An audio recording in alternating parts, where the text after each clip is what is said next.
തൃശൂർ പൂരം കലക്കലിൽ സർക്കാരിൻ്റെ ആസൂത്രിതമായ റിപ്പോർട്ടാണെന്നാണ് ടാജറ്റിന്റെ ആരോപണം. നേട്ടം കൊയ്യാൻ BJPക്ക് CPM അവസരമുണ്ടാക്കി കൊടുക്കുകയാണെന്ന് തൃശൂർ DCC അധ്യക്ഷൻ ജോസഫ് ടാജറ്റ് പറഞ്ഞു. തൃശൂരിലും വിശ്വാസികളും ജനതയും അർഹിക്കുന്ന പുച്ഛത്തോടെ റിപ്പോർട്ട് തലകളയുമെന്നും ജോസഫ് ടാജറ്റ് ആരോപിച്ചു. CPM ഇത്രയും പരസ്യമായ രീതിയിൽ ഒരു സംവിധാനത്തെ മുഴുവൻ അട്ടിമറിക്കുന്ന രീതിയിൽ ഉണ്ടാക്കിയെടുത്ത ഈ റിപ്പോർട്ടിനെ അനുകൂലമായ നിലപാട് സ്വീകരിക്കുന്നത് ജനങ്ങളോടുള്ള വെല്ലുവിളിയാണ്.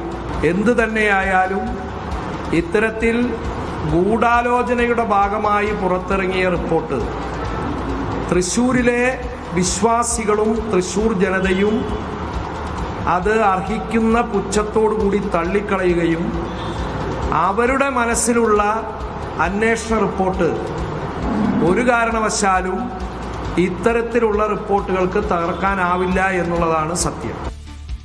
നടരാജ് വീണ്ടും ചേരും. നടരാജ്, ഈ പുറത്തു വന്ന റിപ്പോർട്ട് ആര് തയ്യാറാക്കിയതാണ്?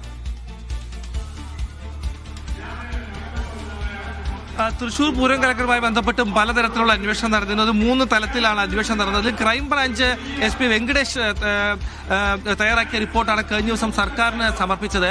ഈ റിപ്പോർട്ടിലാണ് തൃശൂർ പൂരം കലക്കിയതിൽ പോലീസിന് വലിയ തെറ്റ് സംഭവിച്ചിട്ടില്ല എന്നുള്ള കണ്ടെത്തൽ വന്നിരുന്നത്. കഴിഞ്ഞ ദിവസം നമ്മൾ ഉൾപ്പെടെയുള്ള മാധ്യമങ്ങൾ അത് റിപ്പോർട്ട് ചെയ്തതായിരുന്നു. തിരുവമ്പാടി ദേവസ്വത്തിന്റെ ചില നിലപാടുകൾ ഇക്കാര്യത്തിൽ പൂരം കലക്കലിലേക്ക് നയിച്ചു എന്ന് പറഞ്ഞുകൊണ്ട് തിരുവമ്പാടി ദേവസ്വത്തെ പ്രതിസ്ഥാനത്ത് നിർത്തുന്ന പല പരാമർശങ്ങളും ആ റിപ്പോർട്ടിൽ ഉണ്ടായിരുന്നു. അത് സംബന്ധിച്ചാണ് VS സുനിൽകുമാറും കോൺഗ്രസും ഒക്കെ തന്നെ ഇന്ന് പ്രതികരിച്ചത്. തിരുവമ്പാടി ദേവസ്വത്തെ മാത്രമായി ഇക്കാര്യത്തിൽ കുറ്റം പറയേണ്ട കാര്യമില്ല, ദേവസ്വത്തെ കുറ്റം പറയുന്നതിനോടോ അല്ലെങ്കിൽ പ്രതിസ്ഥാനത്ത് നിർത്തുന്നതിനോടോ തനിക്ക് യോജിപ്പില്ലെന്നാണ് അദ്ദേഹം പറഞ്ഞിട്ടുള്ളത്. പ്രധാനമായും ലാത്തി ചാർജ് അന്ന് നടന്നു എന്ന തരത്തിലുള്ള